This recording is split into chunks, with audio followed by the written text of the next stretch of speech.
Da na auri wanda ba ganin darajar Kwankwaso, gwanda ma na zauna babu aure har abada, in ji wata budurwa. Wata budurwa a jihar Kano ta ki amincewa da buƙatar auren wani saboda Sanata Rabi'u Musa Kwankwaso, jagoran ɗariƙar Kwankwasiya. Budurwa mai suna Lubna Ali ta yi da jaridar Mikiya cewa ba za ta taɓa auren mutumin da ke nuna rahin ladabi ga jagoranta na siyasa Kwankwasa ba, ko da kuwa za ta zauna ba ta da aure har abada. Na ki amincewa da buƙatar aure saboda mai girma Dr. Rabi'u Musa Kwankwaso, duk da cewa bai san ni ba, amma ina matuƙar ƙaunarsa, in ji ta.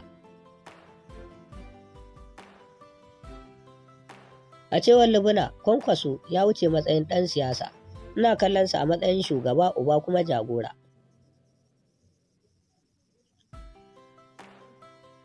Lubna ta ce ta fara bin ra'ayin aƙidar Kwankwasa ne tun tana ajin ƙaramar sakandare a shekarar 2003. A lokacin ban san menene siyasa ba, amma sunan Kwankwaso yana kaina.